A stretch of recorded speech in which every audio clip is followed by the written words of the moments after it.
Manikam, you have 13 minutes. Thank you, Deputy Speaker.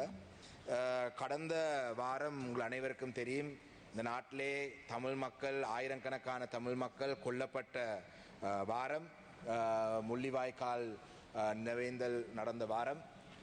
16 ஆண்டுகளுக்கு முன்பாக மிக முக்கியமாக இறுதி போராட்டத்தின் பொழுது ஆயிரக்கணக்கான மக்கள் கொத்து கொத்தாக கொல்லப்பட்ட வாரம் தான் கடந்த வாரம். அந்த வகையிலே அந்த கொல்லப்பட்ட மக்களுக்கு என்னுடைய அஞ்சலியையும் செலுத்தி, கொல்லப்பட்ட மக்களுக்கு அவங்களுடைய உறவினர்களை எதிர்பார்க்கும் அந்த நீதி, இந்த நாட்டிலே இந்த இன அழிப்புக்கான நீதி இதுவரைக்கும் இலங்கை மாறி மாறி வந்த அரசாங்கங்கள் தர மறுத்திருக்கிறார்கள். இந்த அரசாங்கத்தின் காலப்பகுதியிலேயும் அது நடக்கும் என்ற எந்த நம்பிக்கையும், நீதி கிடைக்கும் என்ற எந்த நம்பிக்கையும் எங்களுக்கு இல்லை. இதை பற்றி நாங்கள் எங்களுடைய கட்சியை பொறுத்தளவிலே இது நாட்டிலே நடந்தது இன அழிப்பு, ஆனால் அதை ஒரு சர்வதேச நீதிமன்றத்தில் நிரூபிக்கிறது கஷ்டம் என்று சில சொன்ன கருத்திலை வைத்து நாட்டில் இன அழிப்பு நடக்கவில்லை என்று இலங்கை தமிழரசு கட்சியை சேர்ந்த நாங்கள் சொல்றதாகவும் பலர் குற்றச்சாட்டுகள் முன்வைக்கிறார்கள். ஆனால் இந்த நாட்டிலே இந்த நடந்த இன அழிப்புக்கான நீதி வேணுமென்றதிலே தொடர்ச்சியாக சர்வதேச ரீதியாகவும் சரி, உள்நாட்டுக்குள்ளேயும் சரி, இதுக்காக குரல் கொடுத்து கொண்டிருக்கிற பிரதானமான கட்சி இலங்கை தமிழரசு கட்சி தான். அதை நாங்கள் தொடர்ச்சியாக எங்களுடைய மக்களுடைய சார்பிலிருந்து செய்வோம். நீங்கள் பார்த்திருப்பீங்கள், கடந்த வாரத்திலே 18ஆம் தேதி ஆயிரக்கணக்கான மக்கள் தாங்களாக, இது ஒரு அரசியல் பின்னணி இல்லாமல் தாங்களாக முள்ளிவாய்க்காலிலே அவர்கள் ஒன்று சேர்ந்திருந்தார்கள்.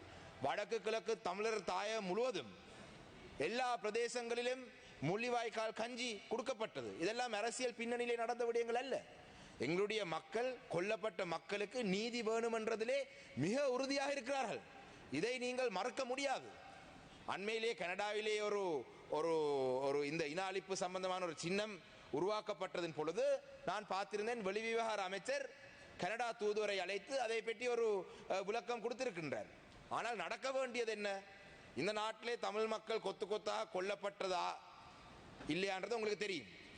ஆனால் அதுக்கு இலங்கை அரசாங்கம் பிழை செய்ய இல்லை என்று நீங்களும், இந்த அரசாங்கம் அந்த காலப்பகுதியில் இந்த அரசாங்கம் பதவியில் இருக்கவில்லை, அதை அந்த அந்த ஆட்சியிலே இருந்தவர்களை இந்த அரசாங்கம் பாதுகாக்க நினைக்கிறார்கள் என்று சொன்னால் அது வேற விடயம். ஆனால் ராஜபக்ச குடும்பத்துக்கு எதிராக தொடர்ச்சியாக கருத்துகள் வெளியிடும் இந்த அரசாங்கம் உண்மையிலே அந்த குற்றங்களை செய்தவர்களை தண்டிக்க வேண்டும் என்று நினைத்தால் இந்த விடயத்துக்கு ஒத்துழைப்பை வழங்கலாம், விசாரணைகளை ஆரம்பிக்கலாம். ஆனால் உள்நாட்டு விசாரணையும் இல்லை, சர்வதேச விசாரணையும் இல்லை. தொடர்ச்சியாக தமிழ் மக்கள் நீதி இல்லாத ஒரு நிலைக்கு தள்ளுவதுதான் இந்த அரசாங்கத்துடைய நோக்கம் என்றது மிக தெளிவாக எங்களுக்கு தெரிகின்றது. நாட்டிலே உங்களுக்கு தெரியும், நாட்டிலே ஜனாதிபதி அவர்கள் நேற்றைய தினம் யுத்தம் கொண்டாடுவதற்கு, யுத்த வெற்றியை கொண்டாடுவதற்கு சென்றிருந்தார். மிக தெளிவாக தெரிகின்றது. நாட்டிலே அவருடைய, இந்த நாட்டிலே தமிழ் மக்கள், கொல்லப்பட்ட தமிழ் மக்களுக்கு நீதி வேணும் என்று 18ஆம் தேதி தங்களுடைய மக்கள் ஒன்றாக சேர்ந்து தமிழ் மக்களுக்கு, கொல்லப்பட்ட தமிழ் மக்களுக்கு நீதி வேணும் என்றதிலே உறுதியாக இருக்கிறார்கள். நாட்டினுடைய ஜனாதிபதி 19ஆம் தேதி போரினுடைய வெற்றியை கொண்டாடுற நிகழ்ச்சியிலே இருக்கின்றார். அப்ப இதிலே மிக தெளிவாக தெரிகின்றது, தமிழர் தேசம், தமிழ் மக்கள், தமிழ் மக்களுக்கு நீதி வேணும் என்றதிலே உறுதியாக இருக்கிறார்கள். தமிழ் மக்களுடைய பிரதானமான கட்சியாகிய நாங்கள் எங்களுடைய மக்களுடன் இருக்கின்றோம். அரசாங்கம் கடந்த காலத்தில் இருந்த அரசாங்கங்களை போல வெற்றி கொண்டாட்டத்தில் ஈடுபட்டார்கள். அதிலே எந்த மாற்றம்? தமிழர் தேசம், தமிழ் மக்கள், தமிழ் மக்களுடைய எதிர்காலத்துக்காக நாங்கள் இருக்கின்றோம். இந்த நாட்டிலே இராணுவத்தை பாதுகாக்க வேணும், போர்க்குற்றங்கள் நடக்கவில்லை, இந்த கடந்த காலத்தில் இருந்த அரசாங்கங்களை பாதுகாக்க வேண்டும் என்றதே உறுதியாக இருக்கின்றார்கள் என்றது மிக தெளிவாக தெரிகின்றது. அப்ப அந்த வகையிலே இதை பற்றி தமிழ் மக்கள் கடந்த தேர்தலிலே சரியான பாடம் போட்டிருக்கின்றார்கள். இனி வரும் காலங்களிலே தமிழ் மக்கள் அந்த விடயத்தை சரியாக செய்வார்கள். சரி, உங்களுடைய அரசாங்கத்தின் கீழே எங்களுடைய ஒட்டுமொத்த இனப்பிரச்சனைக்கான ஒரு தீர்வை தான் வழங்க முடியாவிட்டாலும் கூட, எங்களுடைய தமிழ் மக்களுக்கு எங்களுடைய காணி பிரச்சனைக்கான தீர்வுகளை வழங்க முடியா போனாலும் கூட, எங்களுடைய அன்றாட மக்கள் முகம் கொடுக்கும் சில பிரச்சனை, யானவேலிகளாக இருக்கட்டும், எத்தனையோ பேர் மட்டக்களப்பிலே மாத்திரம் கடந்த ஒரு மாதத்துக்குள்ளே வவுனதீவிலே ஒருவர் யானை அடித்து செத்தது, பாலிரிவட்டையிலே ஒருவர் செத்தது, தாந்தாமலை போன்ற எல்லா பிரதேசங்களில் ஒவ்வொரு நாளும் இறந்து கொண்டிருக்கிறார்கள்.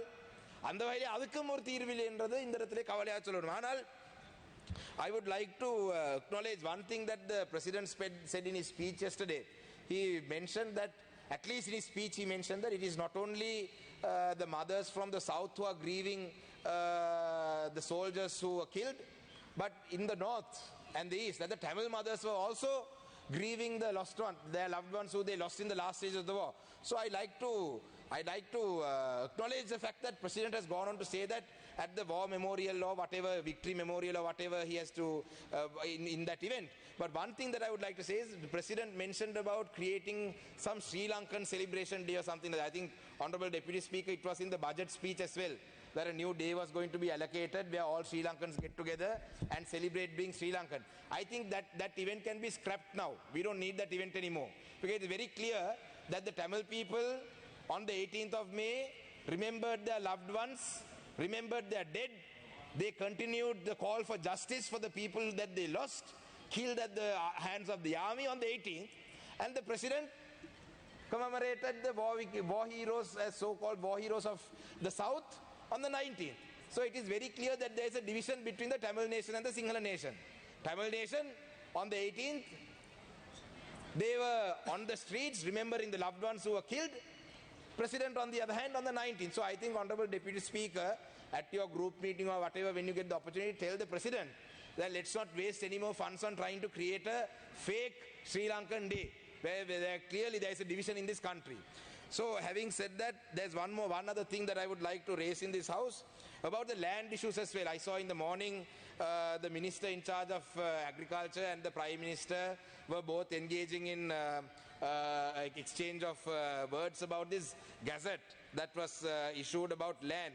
Now I'd like to read out something that Honorable M.A. Sumandiran has shared on his Facebook page about this gazette. And I'm sure the Justice Minister is also here. He's a very senior and recognized, accepted lawyer, Mr. Sumandiran. And I know your President also seeks his legal advice before he became President. I don't know if he still does that. But on his Facebook, he has mentioned very specifically about this gazette. He's mentioned it in Tamil, so let me read it out. இந்த காணி அரசாங்கம் தமிழ் மக்களுடைய காணிகளை அபகரிப்பு செய்கிற விடயம் தொடர்பாக முன்னாள் பாராளுமன்ற உறுப்பினர் எங்களுடைய கட்சியினுடைய செயலாளர் சுமந்திரன் அவர்கள் தன்னுடைய முகநூலிலே ஒரு பதிவொன்றை இட்டிருக்கின்றார். ஜனாதிபதி அவர்களும் கடந்த காலத்திலே அவருடைய சட்ட ஆலோசனை கேட்டவர், எனக்கும் அது தெரியும், ஜனாதிபதியா வர முன்பு. அந்த வகையிலே அவர் இந்த விடயத்தை கவனமாக கரிசனையில் எடுத்து எங்களுடைய தமிழ் மக்களுடைய காணிகளை அபகரிப்பு செய்வது அரசாங்கம் நிறுத்த வேண்டும் என்றதை இந்த இடத்தை சொல்றேன். ஜனாதிபதி சட்டத்தரணி எம்.ஏ. சுமந்திரன் அவர்கள் தன்னுடைய முகநூலை பதிவிட்டிருக்கிறார். நான் வாசிக்கின்றேன். காணி நிர்ணய கட்டளை சட்டத்தின் பிரிவு 4 கீழ் 28/3/2025 வெளியிடப்பட்ட வர்த்தமானியின் தொடர் நடவடிக்கைகள் தற்காலிகமாக இடைநிறுத்தப்பட்டதாக 18/5/2025 திகதியிட்ட கடிதம் மூலமாக காணி அமைச்சு அறிவித்துள்ளது. ஆனால் தமது உரித்து சம்பந்தமாக எவரும் உரிமை கோரால் விட்டால் அந்த காணி அரச காணி என்ற கட்டாயம் பிரகடனம் செய்ய வேண்டும் என்று இச்சட்டத்தின் பிரிவு 5(1) கூறுகின்றது. ஆகையால் குறித்த வர்த்தமானி மீள கைவாங்கப்பட்டால் மட்டுமே இந்த விடயம் தீர்க்கப்படலாம். அதாவது இன்றைக்கு காலையிலே அமைச்சர் பிரதமர் எல்லாம் இந்த தமிழ் மக்களுடைய காணிகளை அரசாங்கம் அபகரிப்பு செய்வதை நாங்கள் நிறுத்திவிட்டிருக்கிறோம், அதுக்கான ஒரு காலத்தை நாங்கள் நிறுத்தியிருக்கின்றோம் என்று ஒரு கடிதத்தை அனுப்பியிருக்கின்றார்கள். ஆனால் அந்த வர்த்தமானி மீளப்பெறும் வரைக்கும் அந்த வர்த்தமானி அப்படியே செல்லுபடியாகும் என்றதை எங்களுடைய ஜனாதிபதி சட்டத்தரணி அவர்கள் சொல்லியிருக்கிறார். அப்ப தமிழ் மக்களுடைய காணிகளை நீங்கள் அபகரிக்கிறது என்றது மிக தெளிவாக தெரிகின்றது. அப்ப இந்த வர்த்தமானியை நீங்கள் மீளப்பெறாமல் விட்டால் தமிழ் மக்களுடைய காணிகளை நீங்கள் அபகரிக்க செய்ய போறீங்கன்றது உறுதியான ஒரு விடயம். அந்த வகையில் இந்த நாடகங்களை நிறுத்திவிட்டு தமிழ் மக்களுடைய காணிகளை நீங்கள் கட்டாயமாக எங்களுடைய யுத்தத்தால பாதிக்கப்பட்டு கொல்லப்பட்டு இந்த நாட்டிலே அடி வாங்கி நாட்டை விட்டு வெளியிலே சென்றவர்களுக்கு நீங்க கொடுத்திருக்கிற காலத்துக்குள்ளே இந்த தங்களுக்கான காணி என்று சொல்ல முடியாமல் போனால் அந்த காணி அரசு உடைமை ஆகும். அப்ப இதை உடனடியாக அரசாங்கம் நிறுத்த வேண்டும் என்றதை இந்த இடத்திலே நான் சொல்ல விரும்புகிறேன். அதே போலதான் இந்த தேர்தல் வெற்றிகளை பற்றியும் சொல்லணும். රටතුල ඇතිවෙච්ච මේ ඡන්ද මැතිවරණ ප්‍රතිඵලය ගැනත් ගරු නියෝජ්‍ය කතානායකතුමනි කාරණා දෙක තුනක් මම මේ අවස්ථාවේ කියන්න ඕනේ. මට මතකයි ජනාධිපතිතුමා කොහෙදෝ කතාවකදී කිව්වා ජනාධිපතිතුමා වෙන්න කලින්ද පස්සෙත් දන්නේ පහුගිය ආණ්ඩුවල කාලවලදී දිස්ත්‍රික්කවල ඇවිදින්න බෑ ඇමතිවරු ඇඟේ හැප්පෙන සයිස් එකට ඇමතිවරු හිටියා කියලා. ඇවිදන් යනකොට ඇඟේ හැප්පෙන එච්චර ඇමතිවරු හිටියා කියලා. ගරු නියෝජ්‍ය කතානායකතුමනි මේ මැතිවරණ කාලය තුල උතුර සහ නැගෙනහිර තුල අපිට පාර යන්න බෑ. ඇමතිවරු ඇඟේ හැප්පෙන සයිස් එකට හිටියේ. නියෝජ්‍ය ඇමතිවරු කියලා කියනවා කැබිනට් ඇමතිවරු කියලා අපි දන්නෙත් නෑ කවුද කියලා. ඇයිල්ල ඇඟේ හැප්පෙන සයිස් එකට ඇමතිවරු. ඇයි? උතුර සහ නැගෙනහිර පළාත් පාලන මැතිවරණයේදී ඡන්ද දිනන්න ඕනේ කියලා. මේ ආණ්ඩුව මං හිතන්නේ මේ පළාත් පාලන ආයතනයේ පළාත් පාලන මැතිවරණය අනවුන්ස් කරන් පස්සේ මං හිතන්නේ රටේ කිසිදු වැඩක් වෙන්නේ නැතුව ඇති. ඇමතිවරු ඔක්කොම පාරේ. ඡන්ද කැම්පේන් එකේ ජනාධිපතිවරණය පාරේ. අගමැතිතුමිය පාරේ. මං හිතන්නේ කොළඹ ජනාධිපති ලේකම් කාර්යාලයේ වැඩක් වෙන්නත් නැතුව ඇති. අගමැති කාර්යාලයේ වැඩක් වෙන්නත් නැතුව ඇති. මොකද ඇඟේ කොහොමත් වෙන්නේ නැති දේවල් ඒකෙන් ඇඟේ හැප්පෙන සයිස් එකට ඇමතිවරු හිටියා. නියෝජ්‍ය ඇමතිවරු හිටියා. පොරොන්දු දුන්නා. ඒ කියන්නේ මැතිවරණ නීති උල්ලංඝනය කරමින් පොරොන්දු දුන්නා. මඩකලපුව දිස්ත්‍රික්කයේ වැඩිම මැතිවරණ ප්‍රචණ්ඩ ක්‍රියා කරේ NPP එක. මඩකලපුව දිස්ත්‍රික්කයේ මැතිවරණ නීති වැඩිපුරම උල්ලංඝනය කරේ NPP එක. ඒක රෙකෝඩ් එකේ තියෙනවා. මම පැමිණිලි කරලා තියෙනවා. ඉතින් ඒක නිසා මම මේ කියන්න ආවේ ගරු නියෝජ්‍ය කතානායකතුමනි ඉතා පැහැදිලි තීන්දුවක් රටේ ජනතාව දීලා තියෙනවා.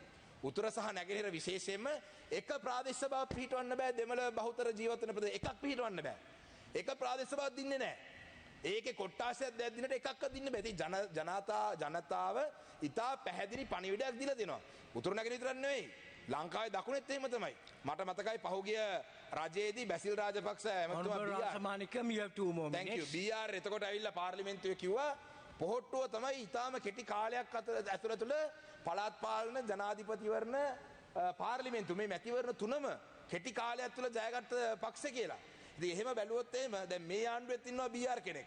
මේ BR ගේ කතාවත් එහෙම තමයි තිබුණේ. හැබැයි මේ BR පිළිගන්න ඕනේ. ඒ BR අඩුම ගානේ ඡන්ද 3ක් එක දිනට දින්නා. මේ BR දෙකෙන් අවුට්. මේ BR දෙකෙන් අවුට්. පළවෙනි එකේ උතුරු නැගෙන කොහොමත් නැහැ. තුන්වෙනි එකේ අවුට්. ලක්ෂ 68ක් ගත්ත ඡන්ද ලක්ෂ 40 ගන්නට බහැලා තියෙනවා. ඉතින් දැන්වත් මේ BRලා දැනගන්න ඕනේ මේ උද්දච්චකම නවත්ත ගන්න. මම දන්නවා BR කියපු ගමන් විපක්ෂ ඉන්න മന്ത്രിවරු ආණ්ඩු පක්ෂ മന്ത്രിවරු ඔක්කොම දන්නවා කවුද මේ BR කියලා. මේ BR සාපය. මේ රටට වෙලා තියෙන BR සාපය. 2009 ඉඳන් තිබ්බ වෙන BR කෙනෙක් මේ අවුරුද්දෙත් මේ පාර්ලිමේන්තුවේ ඉන්නවා BR කෙනෙක්. ඒ BR ගේ සාපය තමයි මේ ලංකාවට වෙලා තියෙන්නේ. අද බලන්න රට තුල 45කට අධික පිරිසක් වෙඩි තැබීම් සිදුවලා තියෙනවා ලංකාව තුල. මේවා නීතිය පිළිබඳ ඇමතුමා ඉන්නවා ආරක්ෂාව පිළිබඳ ඇමතුමා ඉන්නවා. මේවා එහෙම යට ගහන්න බෑ. කවුරු මැරුණත් කවුරු රට තුල ඕන එක්කෙනෙක් ඇවිල්ලා වෙඩි තියලා යන්න පුළුවන් තත්ත්වයක් ඇවිල්ලා තියෙන්නේ.